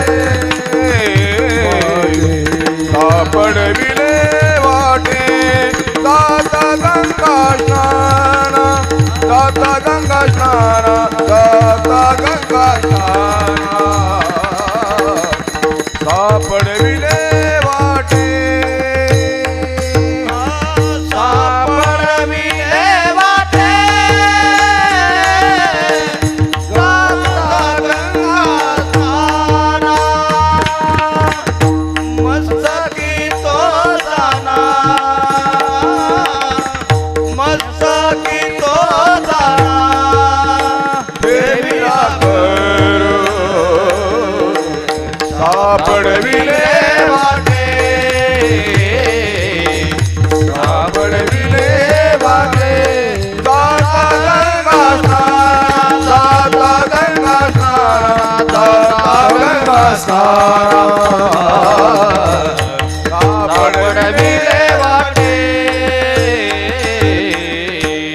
विठोबा रखुमाई हरी ठोबार खुमाई रखुमाई जय जय ठोबार खुमाई रखुमाई जय जय ठोबार खुमाई रघुमाई जय ठोबार खुमाई रघुमाई कुमार कुमार जय जय जय विठोबा हरि ठोबार ठोबार ठोबार कुमार रखुमाई ठोबार रखुमाई ठोबार खुमाई ठोबार जय जय ठोबार खुमाई ठोबार ठोबार खुमाई जय जय जय ठोबार खुमाई हरी ठोबार खुमाई जय जय ठोबार खुमाई ठोबार खुमाई हरी खुमाई राम सापडविले वाटे जाता गंगा स्नाना मस्तकी तो जाणा ठेविला कर कृपेचा प्रसंग सांगतात. प्रसंग जगद्गुरु तुकोबार आहे झोपी गेलेले होते. झोपल्यानंतर त्यांना स्वप्न पडलं होतं. स्वप्न एक अवस्था आहे आणि त्या स्वप्नामध्ये जगद्गुरु तुकोबार गंगेच्या वाटाने चालले होते. गंगेच्या वाटाने चालणं म्हणजे पावित्र्याच्या वाटाने चालणं. आणि वाटाने जात असताना त्यांनी मला सापडवलं. मी त्यांना शोधलं नाही, त्यांनीच मला शोधलं आणि त्यांनी मला सापडवलं. सापडवल्यानंतर मस्तकी तो जाणा ठेविला कर माझ्या डोक्यावर हात ठेवला. याला स्पर्श कृपा म्हणतात. कृपेचे साधारण 4 प्रकार आहेत. शब्द कृपा, दृष्टी कृपा, स्पर्श कृपा आणि संकल्प कृपा. 4 प्रकार. दयार्णवत्वे द्रवली दृष्टी अनाथावरी करुणा मोठी. दृष्टीमध्येच अशी ताकद असते. ती दृष्टी आपल्यावर जर पडली तर आपण पूर्णत्वाने संसाराच्या मर्यादेच्या बाहेर पडू शकतो. कारण त्या दृष्टीच्या मागे शक्तिपात असतो. त्याला दृष्टीकृपा म्हणतात. त्याला भगवंताने सगळ्यांना पटाव म्हणून एक निसर्गामध्ये उदाहरण दिलेले. कासवीचे बाळ वाडी कृपादृष्टी दुधाना ही भेटी अंगसंग. कासवी या मादीला स्तनेंद्रिय नसतं. एक मादीला स्तनेंद्रिय नाही असा प्राणी आहे कासवी. आणि नराला स्तनेंद्रिय नाही असा प्राणी आहे घोडा. घोड्यालाही स्तनेंद्रिय नाही. पिलाला जन्म देते पण पिलाला वाढवत असताना तिनं फक्त प्रेमाने का पाहिलं तिच्या पिलाकडे तिचं पोट भरतं पिलाच. दृष्टीशक्तिपात येतो. तसं गुरु सद्गुरू जेव्हा योग्य झालेल्या शिष्याकडे प्रेमाने पाहतात आणि प्रेमाने पाहिल्यानंतर संपूर्ण आमूलाग्र दया बदल होतो. वेधक आणि भेदक दृष्टीने दोन्ही भुवयाच्या मध्ये जिथं आपलं आज्ञाचक्र आहे तिथे जेव्हा सद्गुरूची अशी शक्ती होते, दृष्टी प्राप्त होते, तेव्हा सगळ्या षडचक्राचं भेदन होत होत हृदयापर्यंत परिणाम होतो आणि संपूर्ण बदल होतो. हा हे दृष्टीशक्तिपात. शब्दशक्तिपात. अमरा खरे की पहा खोटे. तुका म्हणे कानी ऐकली मात, तोची झाला घात जीवपणा. ऐकल्याबरोबर जीवपणा संपतो. हा शब्दशक्तिपात आहे. तिसरा आहे स्पर्शशक्तिपात. स्पर्श केल्यानंतर आतला बदल होत जाणं, याचं नाव आहे स्पर्शशक्तिपात. ढोबळ मनाची माणसं स्पर्शाला वेगळे, पण काय किंमत देत नाही. काय स्पर्श सारखाच असतो सगळ्यांचा, स्पर्शामध्ये काय आहे असं ढोबळ मनाने म्हणतात. पण आपल्या धर्मशास्त्राने स्पर्शात फरक दाखवलेला आहे. आणि त्यातल्या त्यात अलीकडे विज्ञानाने हे टच स्क्रीन आहे ना, हे मोबाईल, वेगळ्या वेगळ्या ठिकाणी स्पर्श केल्यानंतर खालून वेगळं काय येतो. स्पर्शामध्ये ताकद आहे, स्पर्शात भिन्नता आहे. लांबलचक विषय तो 9 वाजल्यामुळे आपण तो विषय जास्त लांबून सांगत नाही. स्पर्शकृपा. आणि चौथी आहे संकल्पकृपा. जेव्हा सद्गुरूंच्या मनामध्ये यावं की माझ्या अमक्या अमक्या शिष्याचा उद्धार व्हावा असं फक्त मनात आलं, संकल्पानेच पूर्ण बदल होतो. तुका म्हणे आले समर्थाचे मना, तरी होय राणा रंक त्याचा. संकल्पकृपा उदाहरण देण्यासारखं आपल्या वारकरी संप्रदायातलं. पूर्व काळात आपल्या महाराष्ट्रातले सातारा जिल्ह्यातले आरफळ गावचे हैबतराव बाबा हे मध्य प्रदेशमध्ये एका संस्थानिकाच्या दरबारामध्ये सरदारकीची नोकरी करत होते. कंटाळा आला नोकरीचा, राजीनामा दिला, मिळालेली संपत्ती घेतली आणि महाराष्ट्राच्या दिशेने निघाले. येत असताना अरण्य लागलं आणि त्या अरण्यामध्ये काही भिल्ल राहत होते. त्या भिल्लाने यांना पकडलं आणि संपत्ती सगळी हिरून घेतली. भिल्लांचा जो नायक होता तो नायक देवीचा उपासक होता. हैबतराव बाबांना पाहिल्यानंतर सुंदर अशा प्रकारचं क्षत्रिय शरीर, देखणं शरीर, धष्टपुष्ट शरीर पाहिल्यानंतर त्या भिल्लाच्या नायकाच्या मनामध्ये आलं की आपल्या देवीला बळी देण्याकरता हा माणूस योग्य आहे. हैबतराव बाबाला पकडलं आणि गुहेमध्ये कोंडलं, शिळा लावली, सगळ्यांना बाकीच्यांना काढून दिलं. हैबतराव बाबा विचार करू लागले, मी सरदार होतो पण माझ्याजवळ सैन्य होतं, राहू दे रे, माझ्याकडे सैन्य होतं, आता मी एकटाच आहे, आता काय करणार आहे. आता यावेळेला मला कोण शक्ती कामाला येईल. जेव्हा भौतिक शक्ती कामाला येत नसते तेव्हा दैवी शक्ती कामाला येत असते. हैबतराव बाबांना महाराष्ट्राचे संस्कार, विश्वमौली ज्ञानोबऱ्यांचा महिमा माहीत, साधकांचा मायबाप, दर्शने हरिताप, सर्वाभूती सुखरूप ज्ञानोबा माझा, हे संस्कार हैबतराव बाबांच्या मनात होते. आणि हैबतराव बाबांनी मध्य प्रदेशमधल्या अरण्यातल्या गुहेतून विश्वमाऊली ज्ञानोबऱ्यांची प्रार्थना केली, माऊली मला जर इथून तुम्ही सोडवलं तर मी घरी जाणार नाही, माझा देह तुमच्याच दारात पडेल, आळंदीशिवाय जाणार नाही. तेव्हा इतिहास असा सांगतो, विश्वमाऊली ज्ञानोबा त्या भिल्लांच्या नायकाच्या स्वप्नात गेले आणि उठ, ज्याला तू कोंडलेस ते त्याला सोडून दे. स्वप्न पडत असतं, वाटलं, पुन्हा झोपला, पुन्हा दुसऱ्यांदा स्वप्न पडलं, पुन्हा झोपला, तिसऱ्यांदा माऊली पुन्हा स्वप्नामध्ये गेले. काय महाराज, महापुरुषाच्या संगतीमध्ये वाईट माणसं जरी आली तरी त्यांचं केवढं भाग्य. ज्या भिल्लाच्या नायका ज्ञानोबा स्वप्नामध्ये जातात, भाग्यच म्हणावं लागेल. आणि शेवटी ज्ञानोबारांनी दम दिला, ओठ, जर नाही सोडलं तर तुझा एकुलता एक मुलगा जगणार नाही, मरेल. दम दिल्याबरोबर त्याला वाटलं काहीतरी आहे.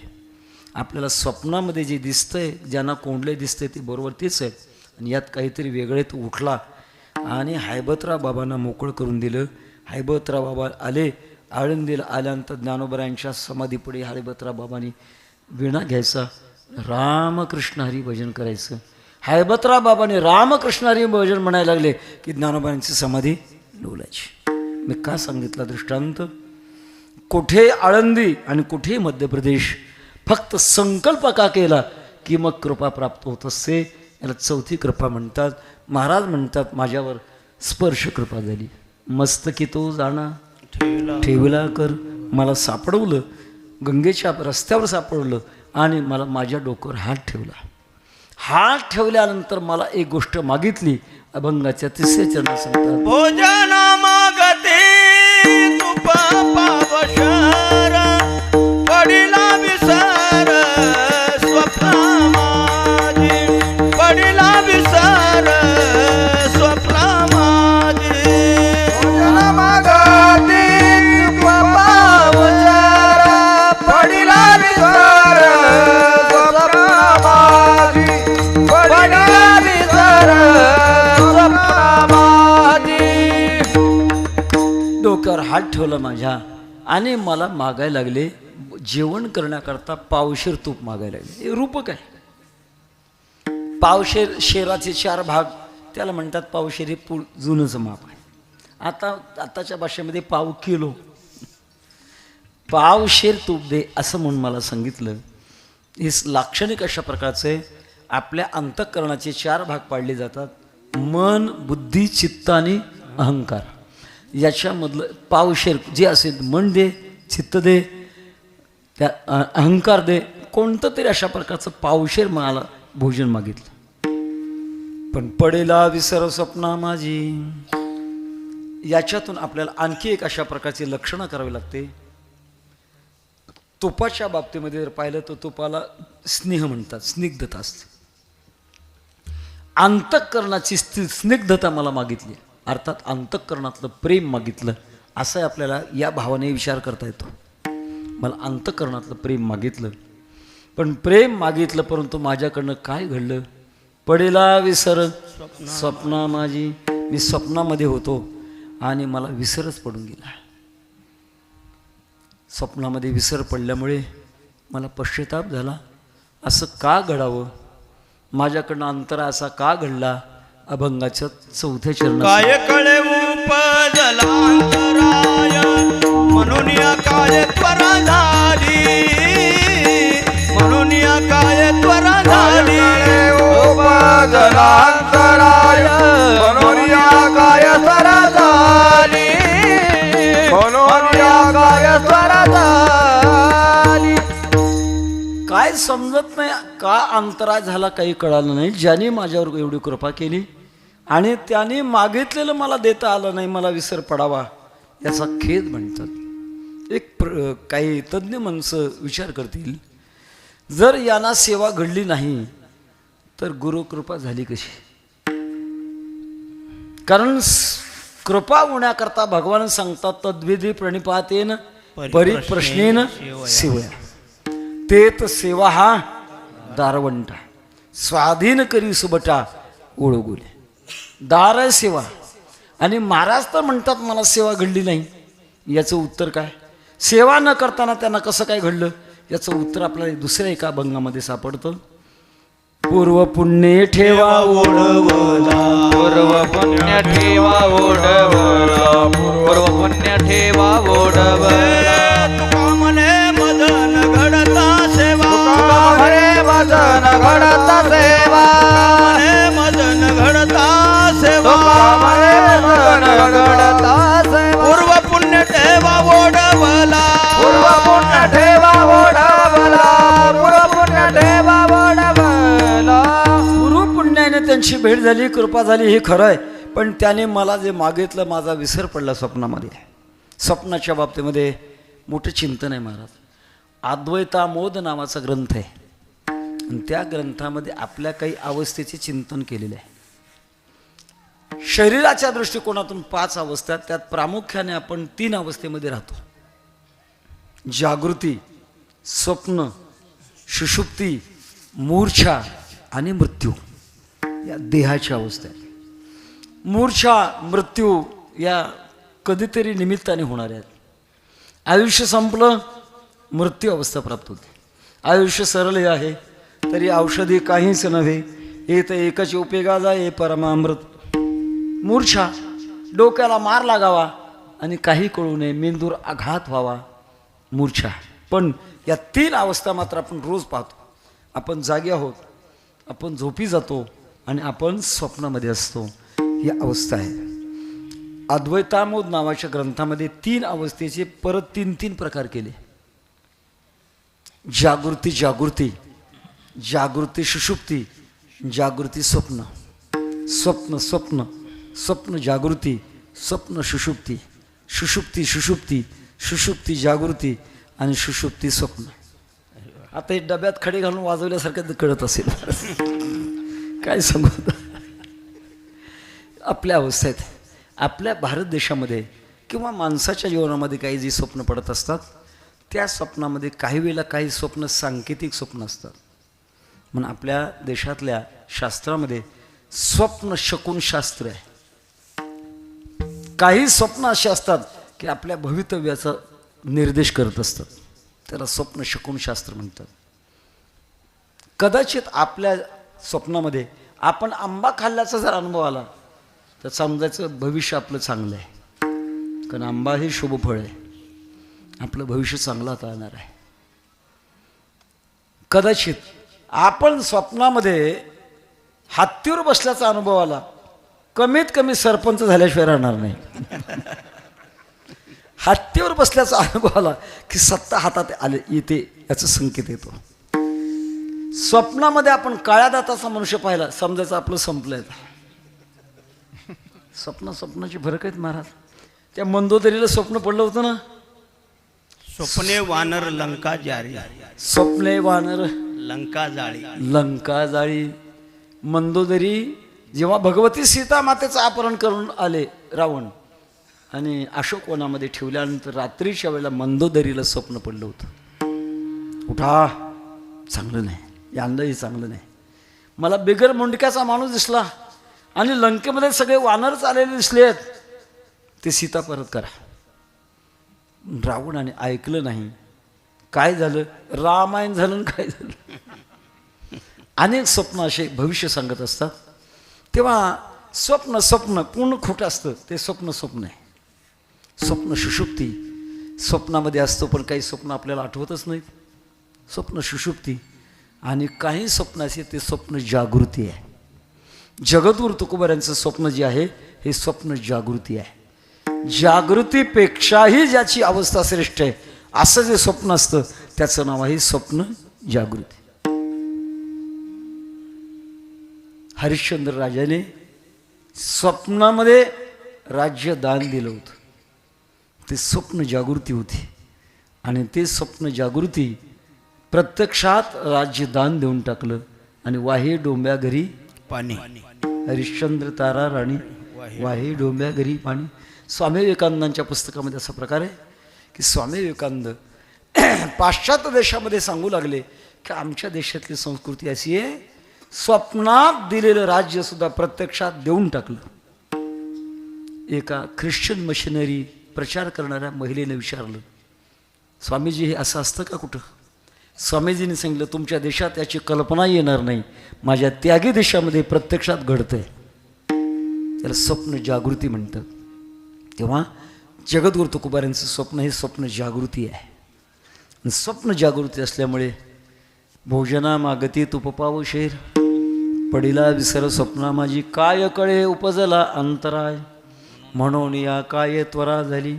काही कळे ना मला का अंतराय घडला. हा मनामध्ये थोडा मी बोलून गेलो, ही भावसंधी आहे. एका बाजूला सद्गुरूची कृपा झाल्याचा आनंद आहे, पण दुसऱ्या बाजूला खेद होतोय की मी सद्गुरूची सेवा करू शकलो नाही. सद्गुरूंनी माझ्यावर डोक्यावर हात ठेवला आणि हात ठेवल्यानंतर काय कळे उपजला अंतराय, म्हणून या काय त्वरा झाली. त्या सद्गुरूंनी मला पहिल्यांदा गुरुमालिका सांगितली. आपल्या देशामध्ये आपल्या वैदिक धर्मामध्ये काही संप्रदाय आहेत. नाथ संप्रदाय आहे, चैतन्य संप्रदाय आहे, प्रकाश संप्रदाय आहे, आनंद संप्रदाय आहे. जो अलीकडे आनंद संप्रदाय म्हणतात तो नव्हे, तो वेगळा आहे. प्रकाश संप्रदाय, दत्त संप्रदाय, शांती ब्रह्म एकनाथ महाराज दत्त संप्रदायाचे, चैतन्य संप्रदाय, मुख्य महाविष्णू चैतन्याची मूळ संप्रदाय येथून आहे. अशा प्रकारचा जो चैतन्य संप्रदाय, त्या चैतन्य संप्रदायामध्ये बाबाजी चैतन्याने आपली मालिका सांगितली. कशी सांगितली? राघव चैतन्य केशव चैतन्य सांगितले खोन मालिकेची. ज्या संप्रदायाची दीक्षा देणार आहेत त्या संप्रदायाची परंपरा आपल्याला ऐकायला मिळते. जसे विश्वमाऊली ज्ञानोबारायांनी आपण हरिपाठ संपल्यानंतर एक अभंग म्हणतो. आदिनाथ गुरु सकळ सिद्धांचा मत्स्येंद्र तयाचा मुख्य शिष्य मच्छेंद्राने बोध गोरक्षासी केला. गोरक्ष ओळला गहिनी प्रती गहिनी प्रसादे निवृत्ती दातार ज्ञानदेवा सार चोजविले. अशी एकाच एक शिष्य परंपरा ही गुरु शिष्य परंपरा आली. पण आपण भाग्यवान आहोत. गुरु शिष्य परंपरेच्या पुढे ज्याला संत परंपरा म्हणतात त्या संत परंपरेमध्ये आपण आलो. का आलो? मेळविले मांदे वैष्णवाची मेळविली माते वैष्णवांचे मेळविली माते वैष्णवांचे दयाने घातली मुक्तीचे गवार. दयाने घातले मुक्तीचे गवार. दयाने घातली मुक्तीची गवार. दयाने घातले मुक्तीचे गवार. मिळविले मांदे वैष्णवासी. मेळविले माते वैष्णवांचे मेळविले माते वैष्णवांचे. जसं माऊली म्हणतात ता मज पाहता मागील उणे फेडावया गीतापणे वेद विठ्ठला बलतेने सेवे व्हावया. गुरु शिष्य परंपरेमध्ये एक गुरु एक शिष्य. योग्यता असेल तर गुरु त्याच्यावर कृपा करणार, नसेल तर नाही. फार मोठं उदाहरण महाराज नाथ परंपरेतलं. जेव्हा क्षीरसिंधूच्या तटावर भगवान शंकर आणि पार्वती माता निवांतपणा होता आणि पार्वती मातेने भगवान शंकरांना तत्वज्ञान कसं असतं मला सांगा म्हणाले. आवडीचा प्रश्न होता. भगवान शंकराने पार्वती मातेला तत्वज्ञान सांगायला सुरुवात केली. पूर्वीचा काळ असा होता, वक्त्याने सांगितल्यानंतर श्रोत्यांना समजलं मग त्याने हो म्हणायचं, हां म्हणायचं आणि नंतरच वक्त्याने बोलायचं. आता प्रथा बदललेली आहे. तुम गाते रहो हम सोते रहते. आता नाही प्रथा राहिली. पूर्वीच्या काळात तत्वज्ञान सांगितल्यानंतर श्रोत्यानं समजल्यानंतरच म्हणायचं हां आणि मग त्यांनी पुढचं सांगायचं. भगवती पार्वती माता हुंकार देत होत्या. भगवान शंकर तत्वज्ञान सांगत होते. सांगत असताना तत्वज्ञानाची परिभाषा असते. ते ठराविक त्या त्या क्षेत्रातले शब्द असतात, त्याला परिभाषा म्हणतात. जसं आपल्याकडे काही शब्द परिभाषेतले आहेत, ते अलीकडे ते परिभाषेतले शब्द थोडे विसरत चाललेले आहेत. आता लहान लहान मुलं बसलेली आहेत. एक शब्द विचारतो, मुली आहेत बसलेल्या, बाळाओ तुम्हाला शृंगार शब्द कळतो का? शृंगार कळतो का? नाही कळत. मेकअप कळतं का? आता हसल्या. दुर्दैव महाराज. आता गंमत अशी आहे, मला आठवलं रामसुखदाजींचं वाक्य आठवलं. रामसुखदाजी म्हणायचे, तुम्हाला संस्कृती जगावी वाटते का? 4 गोष्टी बदलू नका. देशभाषा, वेशभूषा, खानपान आणि देहसंबंध बदलू नका, तर संस्कृती जगेल, नाही तर संस्कृती जगणार नाही. सांगण्याचा माझा मुद्दा, आता लहान मुलांना शृंगार शब्द कळत नाही. शृंगार इंग्रजी आणि मेकअप मराठी का? तुमची चूक नाही, ही आमची चूक आहे.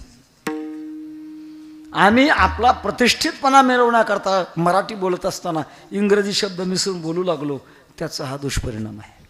आणि कालांतराने मराठी भाषिकांनाच मराठी कळेल की नाही कोणास ठाऊक. कोणी म्हणेल हा बुवा इंग्रजीच्या विरोधात दिसतो. मी इंग्रजीच्या विरोधात नाही. शाळेत होतो तोपर्यंत इंग्रजी भाषेमध्ये माझा पहिला नंबर होता, मला दुसरा नंबर माहीत नव्हता. पण पुढचं ऐका, आपली भाषा जिवंत ठेवण्याकरता आपल्या भाषेचा स्वाभिमान पाहिजे. विश्वमाऊली ज्ञानोबा म्हणतात, माझा मराठाचे बोल कौतुके अमृता ते पैजा जिंके अशी अक्षरे रसिके मिळवीन. सांगण्यात येते तसा परिभाषा या शब्दाकरता आपण थोडंसं वेगळं आलो. तेव्हा भगवान शंकर तत्वज्ञान सांगत होते, परिभाषेतून सांगत होते आणि भगवती पार्वती मातेला ते जड जड शब्द झेपायला कठीण चालतं. काही वेळेला श्रोते झोपतात का?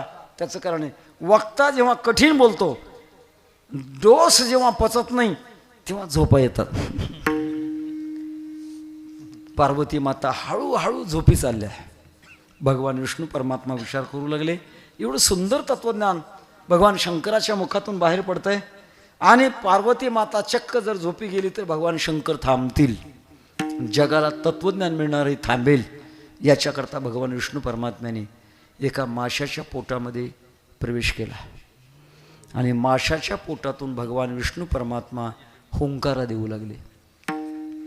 भगवान शंकराच्या काही काळानंतर लक्षात आलं की पार्वतीला मी तत्वज्ञान सांगतो, ही पार्वती आता तर चक्क झोपी गेली आहे आणि हुंकारा तर चालू आहे, कोणीतरी चोरून ऐकतंय. कोण चोरून ऐकतंय? भगवान शंकराने पाहिल्यानंतर माशाच्या तोंडातून हुंकारा येतोय. भगवान शंकर रागावले, हातात त्रिशूळ उचलला आणि माशाच्या दिशेने फेकला. भगवान विष्णू परमात्म्याने स्वीकार करण्याकरता आपला कान पुढे केला आणि कानाचा छेद त्या त्रिशूळाने झाला. नाथपंथामध्ये कानाचा छेद करण्याची अजूनही पद्धत आहे. माझा दृष्टांत संपला. गुरुशिष्य परंपरेमध्ये मर्यादा आहेत, पण संत परंपरेमध्ये सकळासी येथे आहे अधिकार. कलियुगे उद्धार हरिनामे. आपली जी परंपरा आहे त्या परंपरेचा उच्चार महाराज कारण सांगता. राघव चैतन्य केशव चैतन्य सांगितलेली खूण मालिकेची आपली मालिका आहे आणि त्या मालिकेतून मला ज्याने कृपा केली त्यांनी स्वतःचं नाव सांगितलं ते पुढच्या चरणामध्ये बाबाजी आपुले सांगितले नाम, मंत्र दिला राम कृष्ण हरी, मंत्र दिला राम कृष्ण हरी. बाबाजी आपुले सांगितले नाम, मंत्र दिला राम कृष्ण हरी, मंत्र दिला राम कृष्ण हरी.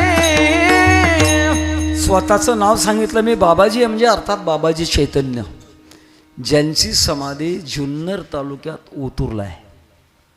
बाबाजी चैतन्याची समाधी ओतूरला आहे. तेव्हा मी बाबाजी आहे आणि तुम्हाला मंत्र सांगतो म्हणून मंत्र दिला. तो कोणता मंत्र दिला? ही शब्द कृपा आहे. याच्या अगोदर स्पर्श कृपा, मस्तकी तो जाणा ठेवला, ही स्पर्श कृपा आहे. आणि शब्द कृपा, मंत्र दिला रामकृष्ण हरी. कशाला म्हणतात मंत्र? मननात त्रायते यस्मात तस्मात मंत्र प्रकीर्तिता. ज्याचं मनन केल्यानंतर शक्ती प्रगट होते त्याचं नाव आहे मंत्र. मंत्र महार्णव नावाचा ग्रंथ आहे. 7 कोटी मंत्र आहेत महाराज त्याच्यात. पूर्वी आपल्या देशामध्ये हुकुमशाही होती आणि राजे यांचं युद्ध चालायचं. युद्ध करत असताना शस्त्र आणि अस्त्राचं युद्ध असायचं. तलवार असेल, भाला असेल, काठी असेल, शस्त्र आणि अस्त्र काय? अस्त्राचा प्रकार मंत्रातून असायचा. कल्पना करा, एखाद्या सैन्यातून आग्नेयास्त्र शत्रूकडे जर सोडायचं म्हटलं, आग्नेयास्त्राचे नियम मंत्र त्यांनी सिद्ध करायचे. सिद्ध केल्यानंतर तो मंत्र बाणावर निक्षेपित करायचा आणि तो बाण शत्रूच्या सैन्यामध्ये सोडायचा. शत्रूच्या सैन्यामध्ये तो बाण का गेला की जिकडे तिकडे अग्नीच अग्नी. मग पुढच्या शत्रूने काय करायचं? त्याने पर्जन्यास्त्र करायचं. पर्जन्याचा मंत्र म्हणायचा, बाणावर निक्षेपित करायचा आणि बाण सोडायचा, पाऊस पडायचा आणि अग्नी विजायचा. हे अस्त्र युद्ध चालायचं असं. तेव्हा मंत्राच्या द्वारे, मंत्रातून शब्दशक्ती असते. एक वाक्य आहे, शब्दशक्ती अचिंत्यत्वात. शब्दाची शक्ती चिंतनाच्या बाहेर आहे. शब्द हा बहुसार उपकाराची राशी. मनवणे चालविला मागे येतील तयासी, मागून आली वाट सिद्ध ओळखीची तैसी, तरली तरी का तरती गा आणि काही विश्वास. शब्दामध्ये फार मोठी ताकद आहे. त्याकरता त्या शब्दाला शब्दकृपा केली. कशी शब्दकृपा केली? मंत्राच्या बाबतीमध्ये 4 प्रकार आहेत. वैदिक मंत्र, शास्त्रीय मंत्र, साबर मंत्र आणि संत मंत्र. वैदिक मंत्रामध्ये एकाक्षरी मंत्र आहे, त्याचा सर्वांनाच अधिकार असतो असं नाही, ते शास्त्र वेगळं आहे. केवळ ओम ज्याचा अधिकार वेगळा आहे, तो सर्वांना म्हणता येत नाही. पण त्याच्याकरता रस्व, दीर्घ, प्लुत ते सगळं किचकट आहे, नाही सांगत यावेळेला. ओम अक्षर जर म्हणायचं असेल तर त्याला आपल्या साधू संतांनी इतर मंत्राला जोडले. 5 वर्षाच्या ध्रुव बाळाला नारद महर्षी मंत्र देतात. ओम नमो भगवते वासुदेवाय, ओम नमः शिवाय म्हणता येतं सर्वांना. तेव्हा वैदिक मंत्र आहे, 1 अक्षराचा आहे. शास्त्रीय मंत्र ओम विश्वम विष्णुर्व षटकारो भूत भग भवत प्रभू भूतकृत भूतभृत भावो भूतात्मा भूतभावना, हे मंत्रच आहेत. पण कोणते मंत्र ते? शास्त्रीय मंत्र. 3रा प्रकार आहे साबर मंत्र. नाथ परंपरेमध्ये साबरी विद्येतून बाहेर पडलेले मंत्र, त्याचं नाव आहे साबर मंत्र. साबर मंत्रामध्ये शब्द असतात पण अर्थ कळत नाही, भावार्थ तर कळणारच नाही. पण त्या मंत्रातच शब्दातच अशी शक्ती असते, शक्ती प्रगट होते. त्याचं नाव आहे साबर मंत्र. अलीकडे दक्षिणेकडे हुबळी धारवाडला कुमारस्वामी होऊन गेले. पूर्वी आपल्या देशामध्ये काही ऋषीमुनींना तप करत असताना अशा काही मंत्राचा साक्षात्कार व्हायचा. ते शब्द ऐकू यायचे, त्याला म्हणतात मंत्र साक्षात्कार.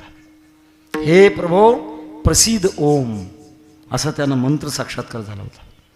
साबर विद्येमध्ये असे मंत्र साक्षात्कार असतात पण त्याचा अर्थ कळत नाही. उदाहरण सांगतो, साबर मंत्र सांगतो. कोणाला अर्थ कळाला तर कीर्तन संपल्यानंतर मला त्याचा अर्थ सांगा. तो मंत्र असा आहे, ओम ह्रीम क्लीम चामुंडा विच्छेये. पुन्हा सांगतो, ओम ह्रीम क्लीम चामुंडा विच्छेये. कोणाला त्याचा अर्थ कळाला तर मला सांगा, मेहरबानी होईल. साबर मंत्र आहे. आणि 4था मंत्र आहे संत मंत्र. संत अत्यंत सोप्या पद्धतीनं आणि शक्तियुक्त अशा प्रकारचं मंत्र देतात. विठ्ठल विठ्ठल मंत्र सोपा, करी पापा रामकृष्ण हरी विठ्ठल केशवा, मंत्र हा जपावा सर्व काळ.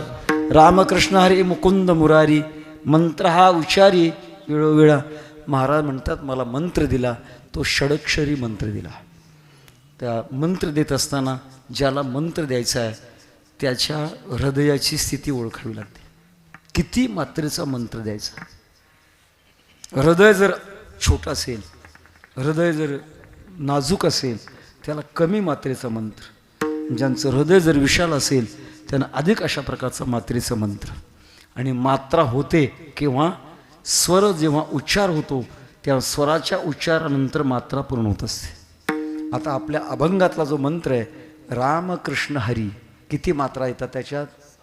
6.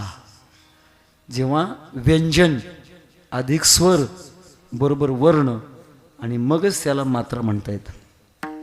जगद्गुरु तुकोबारांना रामकृष्ण हरी मंत्र बाबाजी चैतन्याने दिला. हा 6 अक्षराचा मंत्र आहे.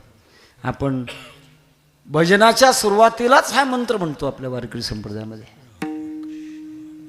पण थोडीशी माफी मागून सांगतो महाराज, काही वेळा मंत्रोच्चारामध्ये थोडासा फरक पडतो. काही मंडळी गडबडीमध्ये रामकृष्ण हरी म्हणतात. कसं म्हणतात? रामकृष्ण हरी. याच्यामध्ये 2 चुका होतात. राम राम कसं म्हटलं की मग पूर्ण झाला नाही, तो अपूर्ण झाला, ते मात्रा राहिली नाही. आणि हरी हरी आहे, रामकृष्ण हरी. तेव्हा काही लोक म्हणतात महाराज एवढा बारकाव्यात काय जायचं आहे, टोपीची कोर मुंडलेली जात नाही. आणि हे काय कसंच काल चालायचं का? सांगण्याचा माझा मुद्दा असा आहे, एक शब्द शक्ती असते, शब्द शक्ती अचिंत्यत्वात. तेव्हा महाराज म्हणतात मला माझ्या गुरुने मंत्र दिला रामकृष्ण हरी. हा जो मंत्र मला त्याने दिला, सापडविले वाटे जाता गंगा स्नाना, मस्तके तो जाना ठेविला कर. ही घटना घडली त्या काळाची नोंद महाराज अभंगाच्या शेवटच्या माघ शुद्ध दशमी पावनी गुरुवार, माघ शुद्ध दशमी पावनी गुरुवार,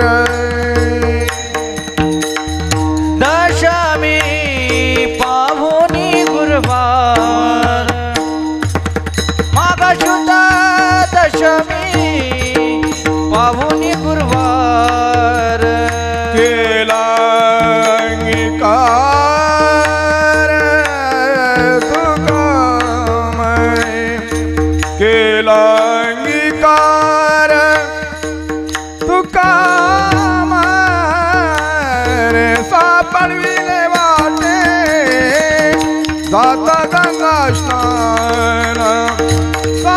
विले वाटे जाता गंगा स्नान केला अंगीकार तुका म्हणे केला अंगीकार तुका म्हणे खबरविले वाटे जाता गंगा स्नान सापडविले वाटे जाता गंगा स्नान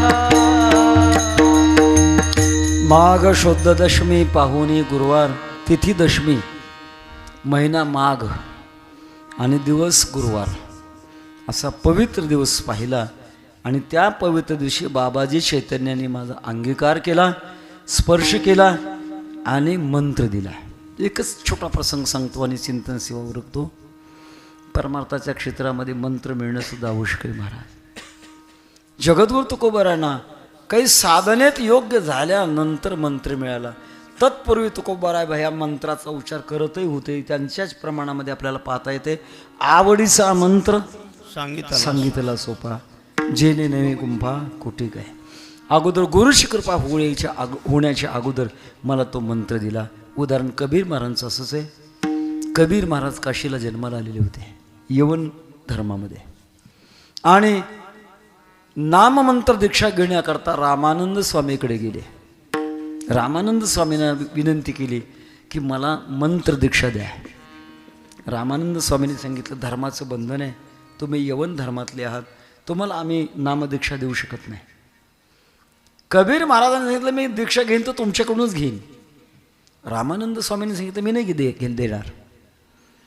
कबीर महाराजांनी एक युक्ती केली. रामानंद स्वामी गंगेच्या तीरावर एक झोपडी बांधून राहायची. रात्रंदिवस भगवंताची चिंतनात असायची आणि स्नानाकरता भल्या पहाटे गंगेवर जायची. कबीर महाराजांना माहीत होतं आणि जाण्या येण्याची वाट रोळलेली होती. कबीर महाराजांनी भल्या रात्री जाऊन त्या वाटेवर असा आडवा खड्डा खोदला. असा खड्डा खोदला की त्या खड्ड्यात झोपल्यानंतर आपलं शरीर वरही येणार नाही आणि खाली राहणार नाही इतक्या खोलीचा खड्डा खोदला आणि पहाटे भल्या पहाटे जाऊन त्या खड्ड्यामध्ये आडवे झोपले.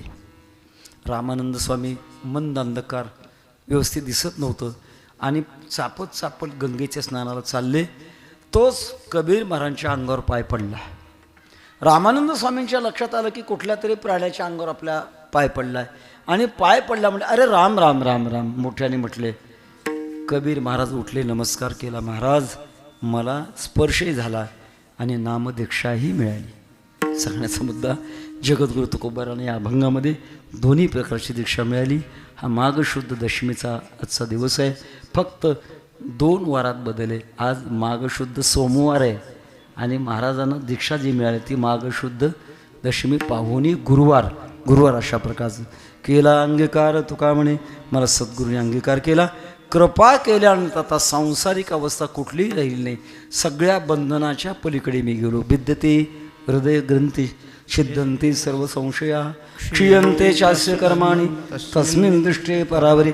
असं पूर्णत्व ज्याला म्हणतात आपण भूमिकेमध्ये अधोगती सद्गती आणि पूर्णगती म्हणतो. ही पूर्णगती मला प्राप्त झाली याचा अनुभव महाराज सांगतात. आपण वेळेप्रमाणे अभंगाचं चिंतन करण्याकरता प्रयत्न केलेला आहे. ज्याने आपल्याला हे आपला जीवनाचा साधन काळातला इतिहास सांगितला त्यांचे उपकार आपल्यावर आहेत. तेव्हा फेडू तर शकत नाही पण आशीर्वादाकरता आणि आपले उपकार मांडण्याकरता आपण त्यांचं नामचिंतन मात्र करू शकतो. ज्ञानेश्वर माऊली ज्ञानराज माऊली तुकाराम. ज्ञानेश्वर माऊली ज्ञानराज माऊली तुकाराम. ज्ञानेश्वर माऊली जय जय ज्ञानेश्वर माऊली ज्ञानराज माऊली तुकाराम. ज्ञानेश्वर माऊली नागराज माऊली जय जय ज्ञानेश्वर माऊली जय ज्ञानेश्वर माऊली नागराज माऊली जय जय ज्ञानेश्वर माऊली ज्ञानराज माऊली तुकाराम.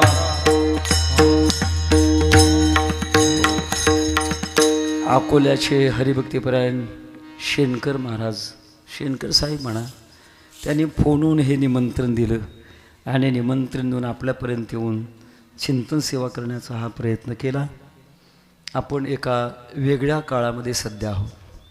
सगळं जग ज्या संकटात सापडलेलं आहे त्याला कोरोनाचा काळ म्हणतात. शास्त्राच्या दृष्टिकोनातून समष्टी अनिष्ट प्रारब्ध आहे. बहुजनांचं अनिष्ट प्रारब्ध निर्माण होत असतं तेव्हा असे प्रसंग निर्माण होत असतात. व्यष्टी अनिष्ट प्रारब्ध आणि समष्टी अनिष्ट प्रारब्ध. माझ्या जीवनात व्यनिष्ठी अनिष्ट प्रारब्ध झालं होतं म्हणून लातूरून विमानाने पुण्याला आणावं लागलं होतं. व्यष्टी अनिष्ट प्रारब्ध आणि समष्टी अनिष्ट प्रारब्ध, अनेकांचं विरुद्ध अशा प्रकारचं प्रारब्ध.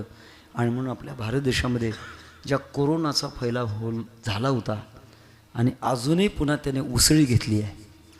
शासनाचं कर्तव्य समाजाच्या आरोग्याकरता काही दक्षता आणि काही नियम अटी घालणं शासनाचं कर्तव्य आहे. आणि त्या दृष्टिकोनातून आपण नेहमी सुसनागतो, 2 गज दूरी, मास्क है जरूरी, जब तक दवाई नहीं तब तक ढिलाई नहीं.